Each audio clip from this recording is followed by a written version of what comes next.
Welcome friends. आज आम दशम श्रेणी इंग्लिश बहिर first chapter all things bright and beautiful विषय पढ़ा। All things bright and beautiful was written by C F. Alexander. C F. Alexander होउछंती all things bright and beautiful poem रो poet. C F. Alexander को विषय रे किछि जानिबा। Cecil Frances Alexander. C F. Alexander was named as Cecil Frances Alexander was born in Dublin, Ireland in 1818। 1818 मसीह Dublin Ireland Dublin सहर रे से जन्मग्रहण करथिले Cecil Frances Alexander. She was a famous hymn writer and poet. से जने गाथा कविता लेखक एवं कवि। He was famous. Her famous was are hymn for children. तांकर प्रसिद्ध लेखनी गुड़िक लेखा गुड़िक होची hymn for children, Christmas carol, once in royal David city, verses for holy season. The poem is included in the hymn for children. तांकर केते गुड़े लेखा होची hymn for children, Christmas carol, once in royal David city, verses for holy season. This poem is included in hymn for children. यही poem टी आम जो all things bright and beautiful poem टी पढ़ा ताहा पोएट कर हिम फॉर चिल्ड्रेन पुस्तक आनीत, कविता पुस्तक आनीत। ताहले आमे पोएम विषय किछि जानबा। All things bright and beautiful poem T all things bright and beautiful रे विभिन्न पृथ्वी रे विभिन्न छोट जिनिस एवं सुंदर जिनिस विषय आलोचना कराई। एठारे लिखाई जे we see and enjoy many things around us such as beautiful sunrise and sunset, trees and flowers, rivers and mountains, birds and animals.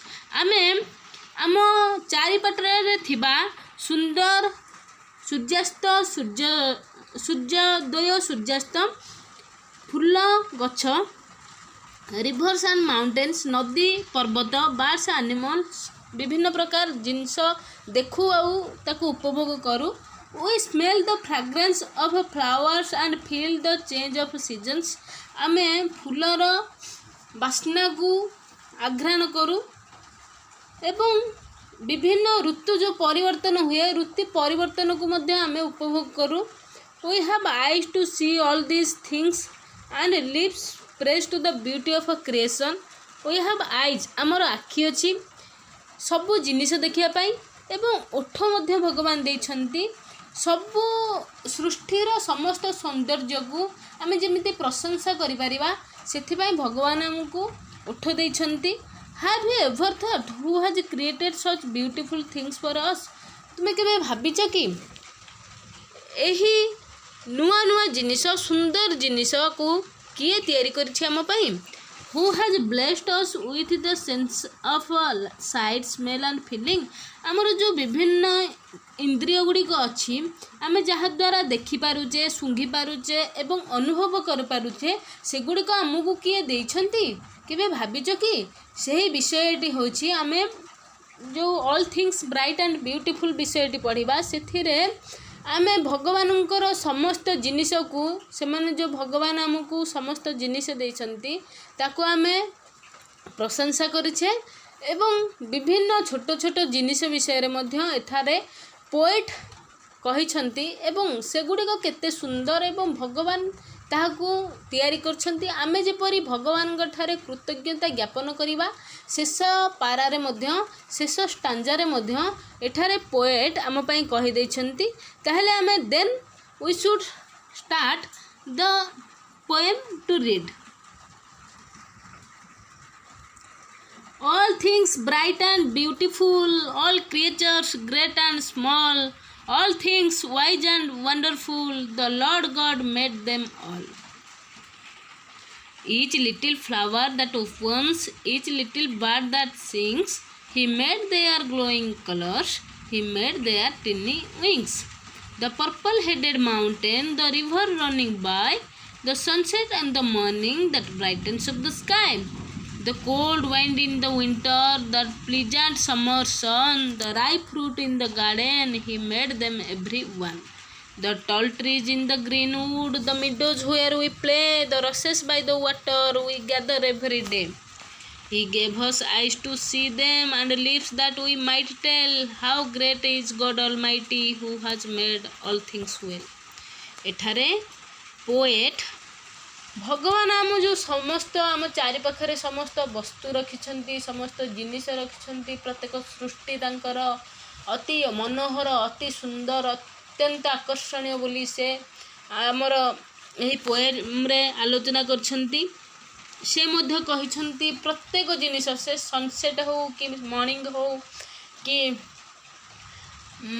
आमर माउंटेन पर्वत हो कि गछ हो कि जंगल हो समस्त सौंदर्य परिपूर्ण कर देछंती भगवान आमको आमर पृथ्वी को सेति पई आमे देखंतु प्रथमे बुझिबा all things bright and beautiful सबु जिनिस उज्जवल एवं सुंदर all creatures great and small भगवानकर समस्त प्राणी जगत बा सृष्टि ग्रेट महान एवं छोट all things wise and wonderful समस्त जिनिस बुद्धिमान एवं आकर्षणीय the world the Lord God made them all भगवान से सबू को तैयारी करछंती बोली एठारे कवि कहउछंती then each little flower that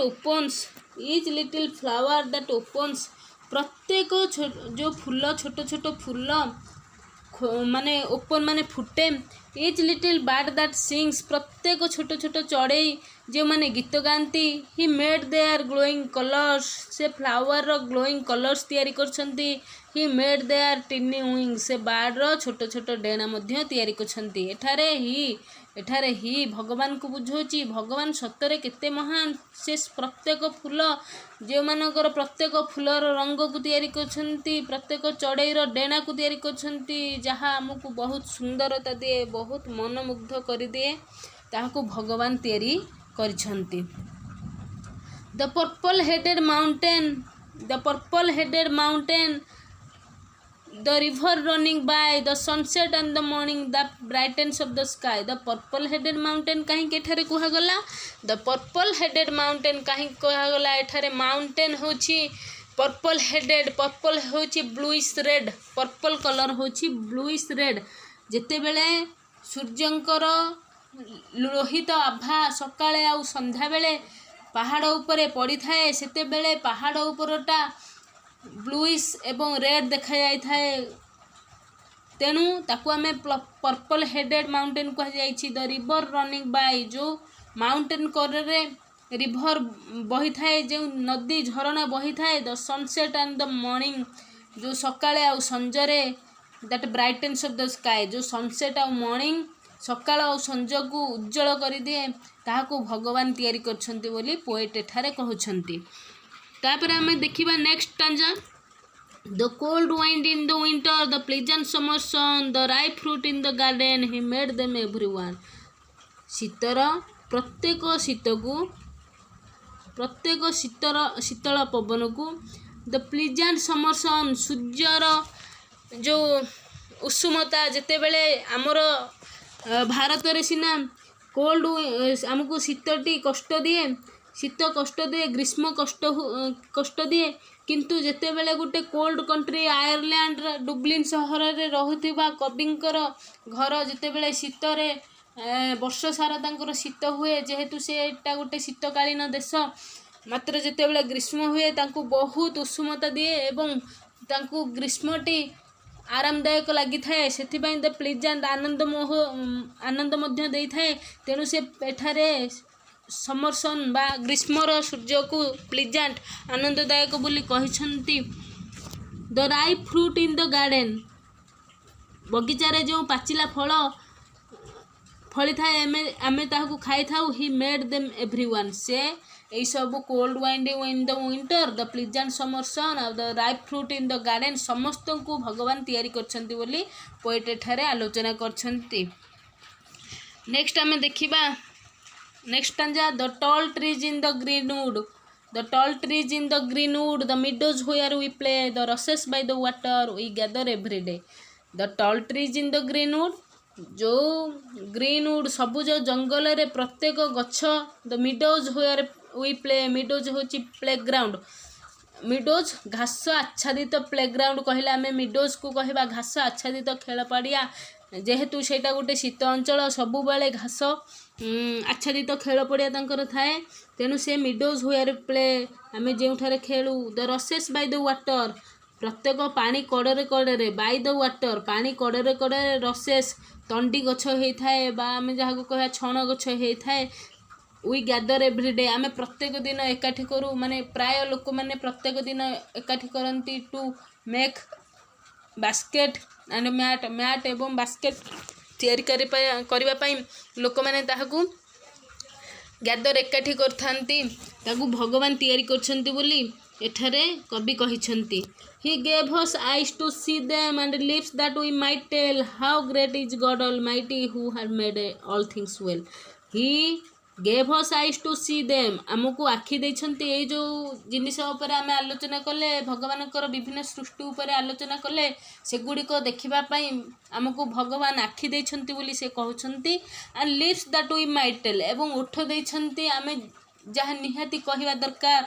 how great is God almighty, भगवान परम पिता आमर केते महान. Who has made all things well, जे समस्त जिनिस को भल भाव तैयारी करछंती, प्रत्येक जिनिस को निखुण भाव तैयारी करछंती, से केते महान बोली आमे निहाती कहवा दरकार. जहाँ द्वारा से आमको ओठ देछंती एवं आमे आमको आखि देछंती एही सब भल सृष्टि गुड़िक देखिया पई. So students, next we will discuss the question and answer. What does the poet think of all things? The poet thinks of all things that all things are bright and beautiful, wise and small and wonderful.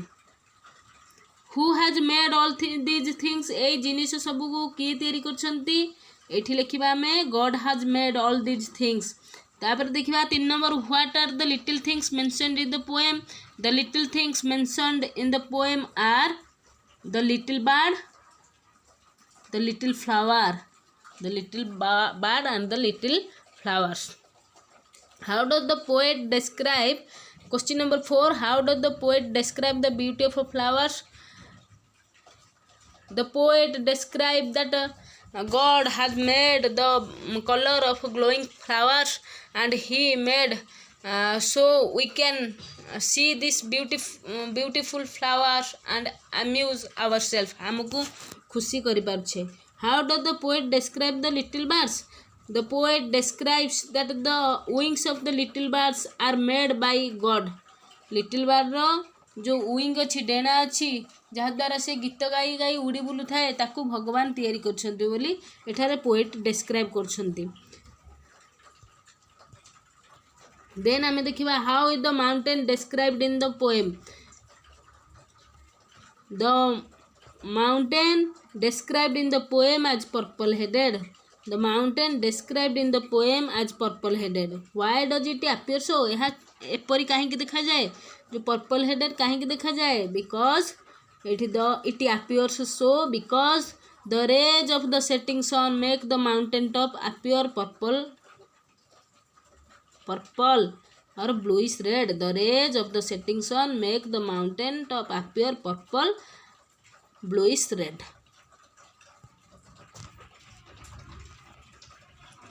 Then we will discuss next question.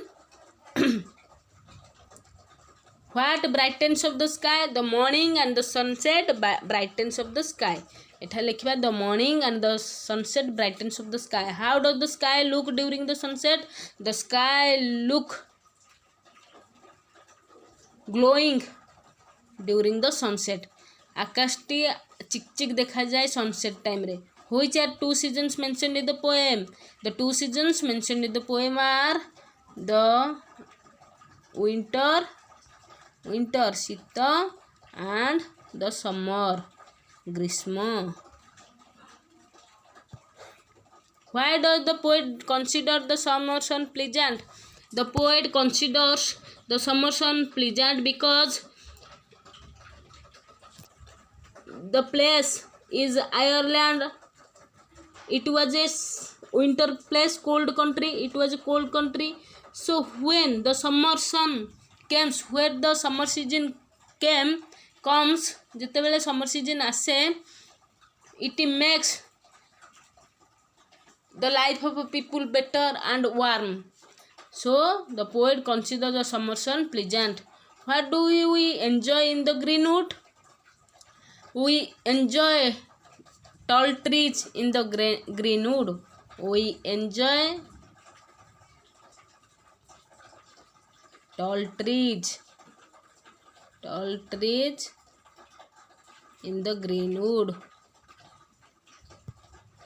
How are the meadows useful for us? The meadows are useful for us because we play on it. आमे उपरे खेलु. meadows होची खेल पड़िया. आमे उपरे खेलु, सेथिबाई यहाँ आम पई दरकारी. Next question we will discuss. Where do the rushes grow? Where do the rushes grow? The rushes grow by the water. पानी कड़रे कड़रे rushes छण उठी थाए. Why do people gather rushes? The people gather rushes to make baskets and mats.